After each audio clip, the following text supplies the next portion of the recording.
Hello everyone, this is Muskan and I welcome you all to my YouTube channel the Edu Dot. हमने पिछली videos में primary sector, secondary sector और tertiary sector in detail cover कर लिया था with examples, और हमने इनको कंपेयर भी करा था। इन तीनों सेक्टर्स को हमने कंपेयर करा था on the basis of production, कि प्रोडक्शन के बेसिस पे इन तीनों सेक्टर्स में क्या शेयर रहा है over a period of 40 years. तो आज हम देखेंगे कि एम्प्लॉयमेंट के बेसिस पे क्या शेयर रहता है तीनों सेक्टर्स का over a period of 40 years. तो सबसे पहले हम देख लेते हैं ग्राफ 2, जो कि बता रहा है share of sectors in GVA. Graph 2 बता रहा है share of sectors in GVA, GVA का कितना शेयर रहा है तीनों सेक्टर्स में। तो जो ब्लू है वो हमें प्राइमरी सेक्टर में शेयर बता रहा है, जो रेड है वो सेकेंडरी सेक्टर में शेयर बता रहा है, और जो ग्रीन है वो टर्शियरी सेक्टर में शेयर बता रहा है जीवीए का। तो 40 इयर्स का डिफरेंस हमने लिया है ईयर्स में। पहला 1977-78 ईयर की हम बात कर रहे हैं, फिर हमने डाटा लिया है 2017 एंड 18 का। तो अब हम कंपेयर करते हैं। हम क्लियरली देख पा रहे हैं कि 1977-78 में प्राइमरी सेक्टर डोमिनेट कर रहा था, जीवीए का शेयर प्राइमरी सेक्टर में ज़्यादा था। सेकेंड नंबर पे हम टर्शियरी सेक्टर को देख रहे हैं, थर्ड नंबर पे हम सेकेंडरी सेक्टर को देख रहे हैं। जब हम 2017 और 18 की बात कर रहे हैं तो हम देख रहे हैं कि प्राइमरी टू टर्शियरी सेक्टर में शिफ्ट हो गया है जीवीए का शेयर। 2017 और 18 में टर्शियरी सेक्टर जो है वो उसमें जीवीए का शेयर सबसे ज़्यादा है as compared to secondary and then primary. यहाँ पे प्राइमरी का सबसे ज़्यादा था, यहाँ पे प्राइमरी का सबसे कम है। यहाँ टर्शियरी जो है सेकेंड नंबर पे थी, यहाँ पे डोमिनेट कर रही है। लेकिन यहाँ पे ये कहा गया है, यहाँ पे क्लियरली मैं आपको ब्रीफ में बता दी हूँ, यहाँ पे ये कहा गया है कि इंडिया के केस में जैसे हमने जीवीए के शेयर में देखा कि प्राइमरी टू टर्शियरी हम शिफ्ट हुए हैं over a period of 40 years. लेकिन एम्प्लॉयमेंट के केस में जब हम इंडिया का केस उठा रहे हैं, इंडिया की बात कर रहे हैं, तो हम जब एम्प्लॉयमेंट की बात कर रहे हैं तो एम्प्लॉयमेंट में ऐसा शिफ्ट नहीं हुआ है जैसे जीवीए का शिफ्ट हुआ था। वो देखते हैं कैसे, पहले ग्राफ से समझते हैं। यहाँ पे एम्प्लॉयमेंट का शेयर बताया जा रहा है हर एक सेक्टर में, वही हमने डाटा लिया है 1977-78 और 2017 एंड 18। तो यहाँ पे आप देख पा रहे हैं कि 71% जो शेयर रहा है वो प्राइमरी सेक्टर का रहा है, और सेकेंडरी सेक्टर का हमारा 11% रहा है, और टर्शियरी सेक्टर का 18% हमारा शेयर रहा है एम्प्लॉयमेंट का। लेकिन जब हम 2017 एंड 18 की बात कर रहे हैं, जीवीए के केस में जो था वहाँ पे टर्शियरी सेक्टर जो था वो सबसे हाईएस्ट था। लेकिन जब हम एम्प्लॉयमेंट की बात कर रहे हैं तो सबसे ज़्यादा शेयर किसका है? प्राइमरी सेक्टर का ही है। फिर आता है टर्शियरी सेक्टर जो कि दूसरे नंबर पे है, अगेन थर्ड नंबर पे सेकेंडरी सेक्टर आ रहे हैं। तो ये जो पैटर्न है जो हमने देखा था वो शिफ्ट नहीं हुआ है, पैटर्न जो है वो सेम रहा है। तो ऐसा क्यों है कि पहले भी प्राइमरी सेक्टर डोमिनेट कर रहा था एम्प्लॉयमेंट के केस में, और 17-18 के डाटा में भी एम्प्लॉयमेंट ही जो एम्प्लॉयमेंट के केस में प्राइमरी सेक्टर ही डोमिनेट कर रहा था। ऐसा क्यों है? इट इज़ बिकॉज क्योंकि जॉब जो थी इतनी ज़्यादा क्रिएट ही नहीं हुई थी सेकेंडरी और टर्शियरी सेक्टर में। Enough jobs were not created in the secondary and tertiary sector. Even though industrial output और production of goods went up by more than 9 times, जो इंडस्ट्रियल की जो प्रोडक्शन थी वो 9 टाइम्स इंक्रीज़ हो गई। एम्प्लॉयमेंट जो थी इंडस्ट्रीज सेक्टर में वो 3 टाइम्स इंक्रीज़ हो गई। ये प्रोडक्शन चेंज हुई, ये हमारी एम्प्लॉयमेंट चेंज हुई। फिर जब हम टर्शियरी सेक्टर की बात करते हैं तो टर्शियरी सेक्टर जो था इसमें 14 टाइम्स तो हमारी प्रोडक्शन इंक्रीज़ हुई, और एम्प्लॉयमेंट जो है ये अराउंड 5 टाइम्स इंक्रीज़ हुई। दोनों चीज़ें इंक्रीज़ तो हो रही हैं, लेकिन फिर भी प्राइमरी सेक्टर ही डोमिनेट क्यों कर रहा है? More than half of the workers in the country are working in the primary sector. आधे से ज़्यादा लोग जो हैं कंट्री में, जो वर्कर्स हैं, वो प्राइमरी सेक्टर में ही काम कर रहे हैं। ज़्यादातर एग्रीकल्चर में या producing only about 1/6 of the GVA। Agriculture sector में या फिर GVA का सिर्फ जो है 1/6 ही प्रोड्यूस कर रहे हैं। In contrast to this, the secondary and tertiary sectors produce rest of the produce, whereas they employ less, about half of the people. Production जो है सेकेंडरी और टर्शरी सेक्टर में सबसे ज़्यादा हो रही है, लेकिन एम्प्लॉयमेंट जो है, जो एम्प्लॉय कर रहे हैं वो लोग, वो तकरीबन हाफ से भी कम लोगों को एम्प्लॉय कर रहे हैं। Does this mean that the workers in agriculture sector are not producing as much as they could? इसका मतलब तो यही हुआ कि जो एग्रीकल्चर सेक्टर में काम कर रहे थे वो इतना प्रोड्यूस नहीं कर पा रहे हैं, इतना प्रोड्यूस नहीं कर पा रहे हैं। Obviously yes, what it means is that there are more people in agriculture than necessary. ज़रूरत से ज़्यादा लोग एग्रीकल्चर सेक्टर में काम कर रहे हैं। फॉर एग्ज़ाम्पल, एक लैंड है, 5 लोग उस पर काम कर रहे हैं, लेकिन ज़रूरत 1 लोग की है, 1 इंसान की है, तो जो 4 लोग हो गए, बच गए जो 4 लोग हुए, वो ज़रूरत से ज़्यादा एक एम्प्लॉयमेंट कह सकते हैं। ज़रूरत से ज़्यादा ज़रूरत वहाँ पे 1 इंसान की, वहाँ पे 4 लोग और आ गए काम करने के लिए। तो ये जो केस है ये अंडर एम्प्लॉयमेंट का केस है, और एग्रीकल्चर सेक्टर में ये सिचुएशन हमें देखने को मिलती है। फॉर इंस्टेंस, जब हम उसे समझते हैं कि अंडर एम्प्लॉयमेंट का केस, अंडर एम्प्लॉयड का केस क्या हुआ, तो एक फार्मर है, स्मॉल फार्मर लक्ष्मी, जिसकी 2 हेक्टेयर लैंड है, अनइरिगेटेड लैंड है, जो कि नेचुरल रिसोर्सेज पे डिपेंड करती है, जैसे रेन। 2 तरह की क्रॉप्स ग्रो होती हैं, ज्वार और अरहर। ठीक है, 5 लोग हैं फैमिली में और 5 के 5 इसी लैंड पे काम करते हैं। तो यहाँ पे एक आ गया है, जो 5 के 5 लोग हैं ये आइडल नहीं हैं, ये फ्री नहीं बैठे हैं, 5 के 5 जाके काम करते हैं लैंड पे।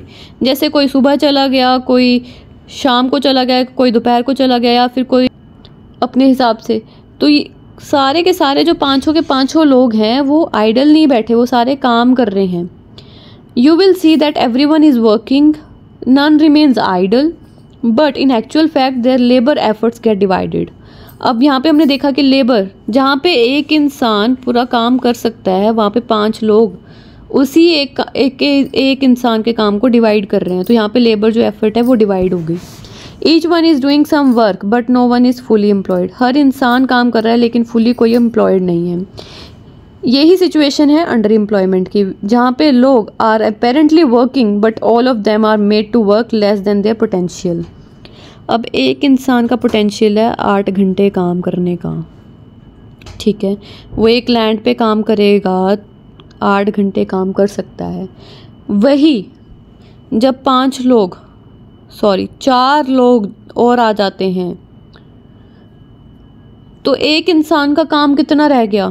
तो एक इंसान 2 घंटे अगर काम कर रहा है तो आउटपुट तो उतना ही रहेगा, लैंड का आउटपुट उतना ही रहेगा, लेकिन एम्प्लॉयमेंट जो एक लेबर का एफर्ट होता है, वर्कर का एफर्ट होता है, पोटेंशियल होता है, वो उतनी कैपेसिटी से कम पर काम कर रहा है।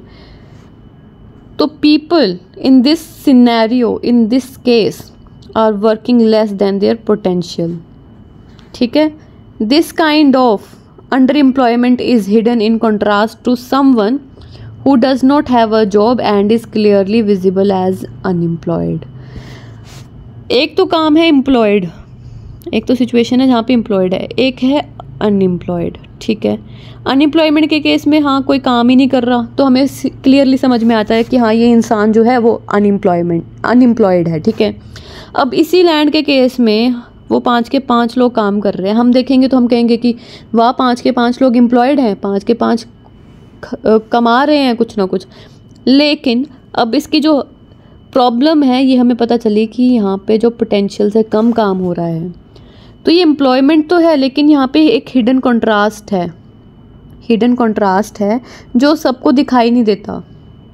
ठीक है, इसी हिडन कंट्रास्ट को डिस्गाइज्ड अनएम्प्लॉयमेंट कहते हैं। इसी प्रॉब्लम को ज़रूरत से ज़्यादा लोग जब एम्प्लॉयड होते हैं उसी केस को हम डिस्गाइज्ड अनएम्प्लॉयमेंट कहते हैं। Now supposing a landlord Sukhram, landlord है सुखराम उसका नाम है, comes and hires 1 or 2 members of the family to work on his land. अब सुखराम आता है, लैंडलॉर्ड है, उसको अपने खेत में काम करने के लिए 1 या 2 बंदों की ज़रूरत है, तो वो लक्ष्मी के घर में से 2 बंदों को ले जाता है काम करने के लिए अपनी लैंड में। Lakshmi family is now able to earn some extra income through wages.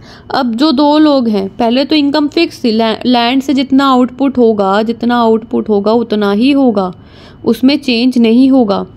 लेकिन वहाँ से 2 लोग हटकर अगर सुखराम के लैंड पे काम करने चले जाते हैं तो उनको वेजेस मिलेंगी, अब उनकी एक्स्ट्रा इनकम हो जाएगी।